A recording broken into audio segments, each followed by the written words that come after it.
Hello दोस्तों, मैं हूं आपका दोस्त एडवोकेट शिवेंद्र प्रताप सिंह। आज हम बात करेंगे अपने जूनियर वकीलों के लिए।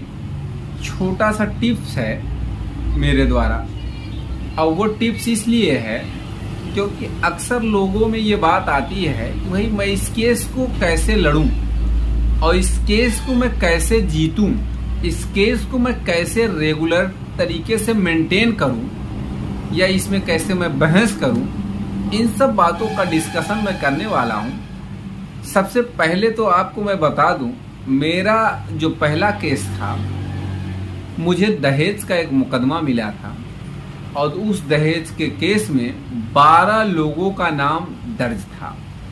कहने का ये मतलब, जो दहेज का मुकदमा था, एफआईआर थी, उसमें घर के 12 लोगों का नाम था। और मैंने वकालत स्टार्टिंग की ही थी, शुरू ही किया था। और वो मुकदमा मुझे जब मिला तो सबसे पहले मैंने उन्हें उसमें राहत ये दिलाई कि एफआईआर कैश करने के लिए मैंने इलाहाबाद हाई कोर्ट में मुकदमा फाइल कर दिया। इलाहाबाद हाई कोर्ट ने एफआईआर कैश नहीं करी, लेकिन स्टे कर दिया, अर्थात गिरफ्तारी पे रोक लगा दिया कि किसी को भी गिरफ्तार नहीं किया जाए। और सबको ये आदेशित किया गया, निर्देश दिया गया, डायरेक्शन दिया गया कि भाई चार्जशीट लगने तक सब इस मुकदमे में सहयोग करेंगे। तो यहां से सभी अभियुक्तों को जो गिरफ्तारी का डर था या भय था मुकदमा नाम पे, दहेज के मुकदमे पे, उससे राहत मिल गई। दूसरा काम मैंने क्या किया कि भाई पार्टी से बात करी, सेक्शन 9 का भी मुकदमा फाइल करा दिया कि भाई पार्टी ले आना चाहता है, पति पत्नी को अपने ले आना चाहता है, अगर पत्नी आना चाहे तो आए। कभी अपीयर नहीं हुई पत्नी। उसके बाद दोनों से हमने सोचा कि भाई क्या ये चाहते हैं, बात करी लड़की के वकील साहब और हम दोनों ने मिल के ये बात डिस्कशन करके फाइनल निकाल लिया उसमें ये तो भाई ये दोनों चाहते क्या है। लड़का तो राजी है ले आने के लिए, लेकिन उस मुकदमे में हुआ ये कि लड़की तैयार नहीं थी आने के लिए। सिर्फ 2 दिन आई थी वो ससुराल में, सिर्फ 2 दिन के बाद वो अपने मायके चली गई और सिर्फ 2 दिन रही, उसके बाद वो आना नहीं चाह रही थी। पार्टी का मैं डिस्कशन, एड्रेस का डिस्कशन इसलिए नहीं कर रहा हूं भाई किसी की प्राइवेसी को, ये हमारा अधिकार नहीं है कि मैं उसे खुलेआम चर्चा करूं, डिस्कशन का विषय नहीं होता है। लेकिन तो फिर हम लोगों ने 13B का मुकदमा फाइल करा दिया।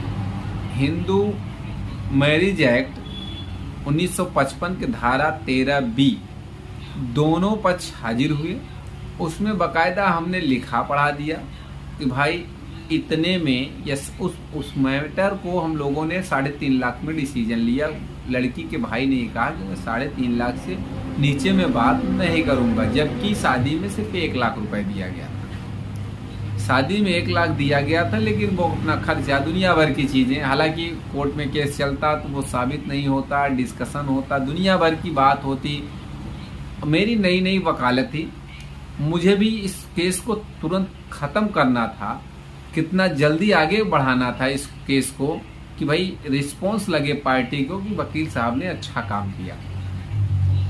तो हुआ ये 13B का जो मुकदमा हुआ, सिर्फ और सिर्फ 2 डेट में हमने मुकदमे को डिसाइड करा दिया। सिर्फ 2 डेट में, एक दिन दाखिले में, दूसरी दिन जो दोनों का बयान करा दिया मैंने। अब नए अधिवक्ता बंधुओं को मैं बताऊं कि सिर्फ बयान एक ही दिन में दोनों का हो जाता है। दोनों का बयान करा दिया। और अगर किसी अधिवक्ता बंधु को मेरे इन सब चीज़ों में और भी चीज़ें जाननी हो कि बयान में क्या बोलना है, क्या कहलवाना है, क्या करना है, मुकदमे में क्या लिखना है, क्या फैक्ट होने चाहिए, तो दिए गए नंबरों पे आप फ़ोन कर सकते हैं फ्री में। कोई भी राय मशवरे के लिए कोई चार्ज आपसे नहीं लिया जाता है।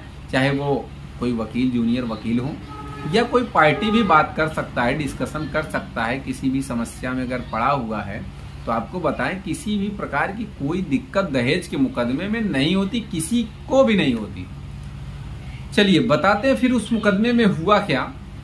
उसके बाद जब दोनों का बयान हो गया, आदेश हो गया, डिक्री मिल गई, अर्थात वो केस मैंने जीत लिया, ये कहा जा सकता है उस केस को खत्म करा दिया, तो अर्थात मैंने वो मुकदमा जीत लिया। दोनों पार्टी, वो उधर भी खुश, ये इधर भी खुश। अब उसमें बचा ये कि जो 12 लोगों का नाम था एफआईआर में, वो तो किरकिरा बना हुआ था, सरदर्द बना हुआ था पार्टी के वकील साहब, उसको कैसे खत्म कराया जाए।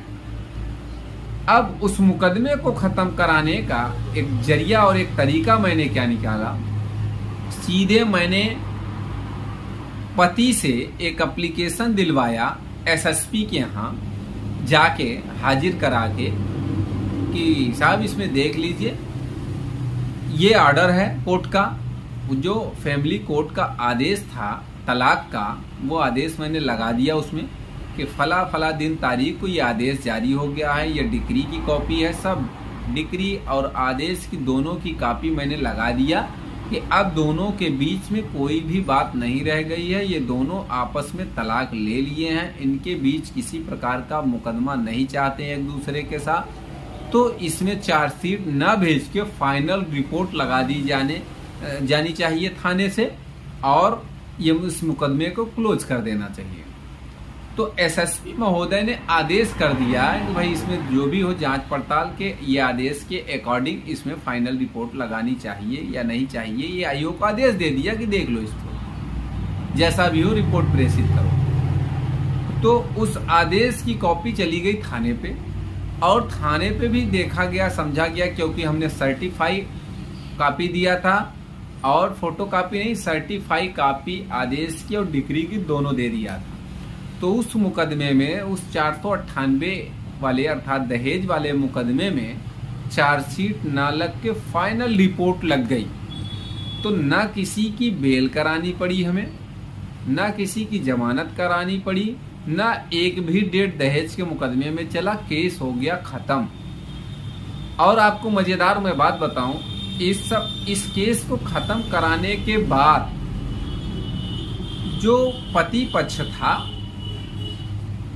वो मुझे ऑलरेडी जितने पैसे में हमारी उसकी बात हुई थी 5,000 रुपए एक्स्ट्रा दिया था। ये मेरी कमाई थी, पहली कमाई ये कह लीजिए। और ये खुशी की बात ये थी कि जब मैंने केस जीता तो वो व्यक्ति भी एकदम राजा आदमी समझिए, रॉयल आदमी समझिए, कि जब इस केस को मैंने लगभग ये पूरा दौरान बीता होगा ज़्यादा से ज़्यादा 1.5 से 2 महीना, 2.5 महीना, इसके दौरान मैंने इस मुकदमे को पूरा क्लोज जब करा दिया तो वो खुशी के मारे हमको 5,000 रुपये एक्स्ट्रा दिया था।